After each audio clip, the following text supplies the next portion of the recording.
Good morning and welcome to another episode of Coffee and Tea with AARP, a bi-weekly conversation in which AARP staff and volunteers talk to Connecticut decision makers about policies and programs that are of interest to older adults. My name is Doroghazi and I am one of the policy directors at AARP Connecticut. I'm very excited to talk today about DominGO, Hartford's new Open Streets program. But before we jump in and talk about today's topic, I'd like to introduce two folks who are going to be part of today's conversation. First, I am pleased to share this week's co-hosting duties with Deb St. Germain, an AARP Connecticut volunteer and Hartford resident. Hey, Deb. How are you doing today, Anna? Hello, Nat. So very glad to be here. Anything that has to do with walking Hartford streets has been my passion for over 40 years. So I'm really excited to be able to have this conversation with both of you today. And I thank you for the opportunity. Great. Thanks for being with us today. And thanks for all the stuff that you do as an advocacy volunteer for AARP and everything else you do in the community. I'm also really excited to introduce today's guest, Nat Gale. Nat is the Director of Capital Projects and Operations for the City of Hartford. And in that role, he oversees the city's portfolio of infrastructure projects and helps coordinate interdepartmental initiatives. Nat, thank you very much for being with us today. Yeah, thanks for having me, Anna, and great to be here with Deb as well. I just want to give a big thank you to Anna and AARP for being a partner in this DominGO program from the very beginning. As somebody who grew up here in Hartford and walked along Farmington Avenue to get to high school, as well as someone who has parents and grandparents who still live in the area, this type of program that provides healthy, fun activity for all ages and abilities is near and dear to my heart. So I know we'll talk a little bit more about what it is in a moment. We're very fortunate to have you today, Nat. And our topic is open streets, but not everyone knows what that is. Could you tell us more about what open streets means and why Hartford is doing it this summer? Yeah, absolutely. So here in Hartford, Open Streets, what we're calling DominGO Hartford, is a program that is a partnership between the City of Hartford and Hartford Healthcare. But it's not unique to Hartford. It's actually an idea that centers around reimagining streets as public space. Streets are a citywide asset. You heard Anna talk about my role as capital project manager. I oversee city assets. And streets for the last 100 years have primarily been used for vehicles and motorized transportation. But for thousands of years prior to that, streets were the center of commerce, center of community, and they were space for people where communities could interact, where we figured out people-powered ways of moving through our communities. And so there's been a return to that idea internationally, starting really in Latin America, but also here in the US. And so here in Hartford, it's about finding a way. Hartford, we're a small city and we've got so many incredible neighborhoods. And yet sometimes it feels like our neighborhoods are disconnected. And so we wanted to find a way to use our streets as public space, as places for people, to connect our neighborhoods, to allow our communities to get healthy and active, and to really find a strategy to emerge from the COVID-19 pandemic. We've been isolated at home since early 2020, and finding opportunities, especially in the summertime, to get outside, to have free activities, whether you're 8 years old or 80 years old, to get in the street, to dance, walk, to bike, to roll, to stroll, to exercise. And so to make that long story short, Open Streets are taking 2 to 3 miles of city streets in Hartford, and for 6 hours on one Sunday a month over the summer, we will make them vehicle free. Walking, biking, strolling, rolling, or just pulling up a lawn chair and watching the city go by. And it's really a way to center physical activity, mental health, public health, and just celebrate the diversity and vibrancy of our neighborhoods, our commercial corridors, our businesses, and connect our people. Great. And just in that description, you touched on so many things that AARP cares about. So social connection, making sure that older adults have opportunities to be healthy, to be active. So all of this fits into the work that we at AARP do, that we call our livable communities work. You mentioned making cities great for folks, whether you're 8 or 80. And if we make cities that work for people that are 80, they're going to work for an 8-year-old too, and vice versa. So Great idea. And we're really excited about it and happy to be a sponsor. So could you share some of the specific details about DominGO? So when and where will it take place? How can people get there? You mentioned that it's free. What can folks expect if they attend? Absolutely. So our very first DominGO for this summer is coming up on Sunday, June 26th on Farmington Avenue. It starts at 9 a.m. and will end at 3 p.m., but you can show up anytime. This is not a race. There's no start time. There's no like registration booth that you have to be at. The section of Farmington that will be the open street starts at South Whitney in the West End and goes all the way to Bushnell Park. So that's just about 2 miles of city streets. And again, so long as you are people powered, so you're walking, you're biking, you're on a skateboard, you can enter the route at any point. If you go to our website, domingohartford.com, and click on the events page, that's where you can see that route map for Farmington Avenue. And again, that is Sunday, June 20th. What we are looking at this summer is the 4th Sunday of each month. So on July 24th, we will be on Park Street. So from the Parkville area, close to the West Hartford border, all the way to downtown. On August 28th, we will be on Main Street. So starting up at the Main Street and Windsor Street intersection, continuing through downtown to Dillon Stadium. And then in September, we're still exploring the routes. As I mentioned, it's free and open to everyone. We're working with some incredible partners. I mentioned Hartford Healthcare. They're going to have fitness competitions, dance classes, a variety of health-based and health promotion activities along the route. Each of the routes, and you'll see this on the website, has 3 activity hubs where we'll concentrate activities. So again, whether that's sports and our partner Active City, who does youth recreation, or arts and culture, we'll have some music and different art experiences. And those will be concentrated at these 3 different activity hubs. But then for the rest of the route, it's really open streets for people, right? So however you choose to interpret that, we hope to see strollers, we hope to see dogs, we hope to see recumbent bicycles. Really it's an opportunity for people to get outside and take advantage of our streets in a new way. People can get there, as I mentioned, walking, biking, skateboarding. You can take a bus. Buses along Farmington will be detoured during that time to Asylum Avenue, but you could take that Farmington Avenue bus to Whitney Street, or you can catch it downtown. It'll drop you right at the route. You can drive. If you live from outside of Hartford, you can drive to the event and just park either on city streets in one of the neighborhoods, or there are designated parking lots. We call them blue light lots, where you can park free of charge that day. And that's all on our website. We do really encourage people to find healthy, active ways to get to DominGO, just because that is one of our core themes for the program. But we also just want to make it as convenient as possible for everyone. The last thing I'll note is for folks who do live on Farmington Avenue and may park on Farmington on a Sunday, we will be, canvassing the corridor, making sure people know they shouldn't park there on Sunday, June 26th, because it's a vehicle-free event. So no cars will be allowed to be parked on Farmington. And there are some driveways that are only accessible via Farmington. So we've been working with property owners to make sure that they know either can't use your car during those hours or park your car on a side street the night before, so you have access to it. So that sounds really exciting. For a lot of thoughtfulness has gone into participation, obviously. Specifically, I'd like to know, has the same consideration gone in for people with mobility impairments, or those who may need other access, to the events? Yeah, great question. And I love this question just because it gives me another opportunity to shout out AARP. One of, in our preliminary discussions for this program, we were talking about ways to make this inclusive for all ages and abilities.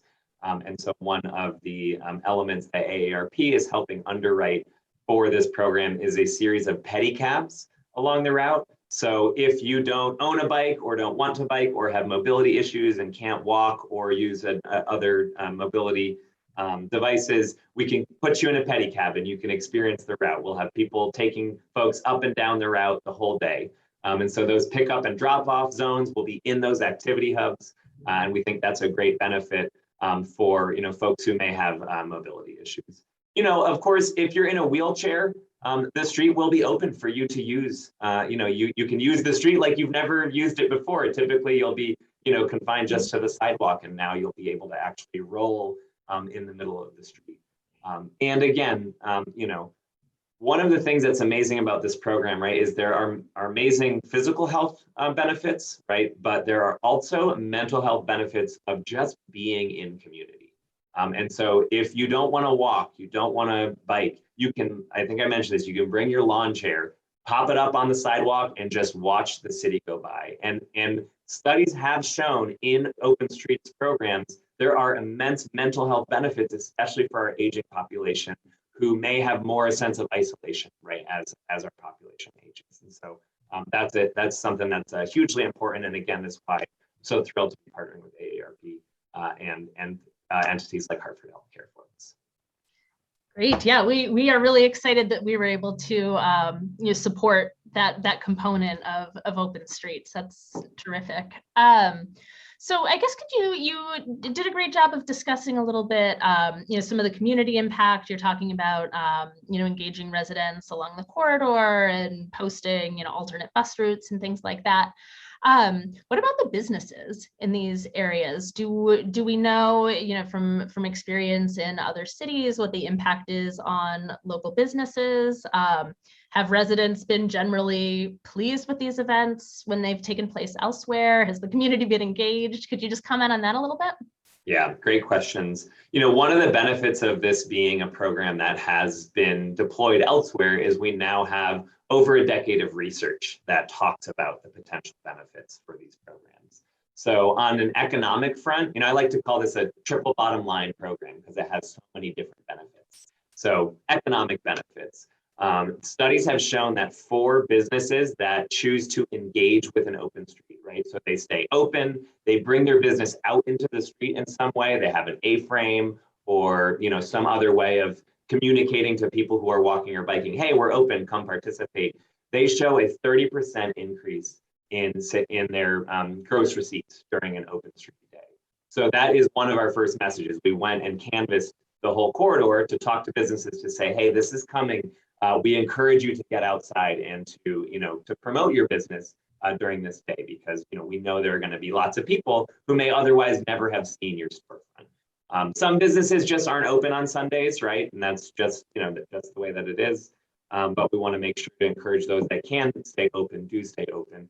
Even for just neighborhood services, right? You might be a laundromat. Somebody can walk their little cart of clothes from their apartment to your laundromat. And that offer people discounts if they participate in DominGO, right? We have some resources for businesses on our website. We also show that there is a huge increase in physical activity, right? That's the second benefit. So half of participants in these types of programs would otherwise be inactive and at home. And so that's something that we try and communicate. And we've been, this is not just the City of Hartford and Hartford Healthcare saying this is a good program. We actually went to each neighborhood revitalization zone in Hartford where we were thinking about doing this and asked if they thought this would make sense in their community. So we've got, on Farmington, the Asylum Hill Neighborhood Association has been doing some incredible work, as well as the West End Civic Association. And, in Park Street, we're working with Parkville and Frog Hollow. On Main, we're working with Northeast and South Downtown. So, this is something where there has been positive response from communities as well. And then the last of the sort of three major benefits, right? We talked economic, public health, and then public safety. Studies have shown that in communities where there are open streets during that day, they can see an up to 40% drop in violent crime. And that's just because you have more eyes on the street, you have more activity, you have more presence. And so you're not going to see some of the sort of random acts of violence that you might see when you don't otherwise have that. That sounds so good. So you've alluded to the fact that we have a history. You have a history now that you can look back on and pull statistics from. Would you like to speak more specifically as to where this idea came from and talk a little bit more about that history? Yeah, so this is an idea that actually originated over 50 years ago in Bogota, Colombia. It was 1971, and Bogota was experiencing two intersecting crises, not unlike today. The first was an energy crisis. Gas prices were going through the roof. Again, sound familiar? And the second was a public health crisis. It was an obesity epidemic. The city had an obesity issue. And so city leaders, again, got together and said, what can we do to try to meet both of these issues head on? And so they came up with this idea, okay, for one Sunday, let's remove vehicles from our streets and keep them open for people to move in healthy, active ways, right? So one, cars not allowed, so you can't use gas, right? Like it just actually says, okay, you got to find a different way to get around. So that means you don't have to pay for gas. And then two, you are getting around through people-powered ways, right? So you're moving your legs, you're walking, you're running, you're biking. That gets your heart healthy. That can begin to combat that obesity issue. And that was, as I mentioned, over 50 years ago. Today, in Bogota, Colombia, in Mexico City, Mexico, in Guadalajara, Mexico, and in cities across Latin America, they do this every Sunday for over 100 miles of streets. And they've just socialized this idea that these streets function differently on Sunday, right? And so that takes time, right? That doesn't happen overnight.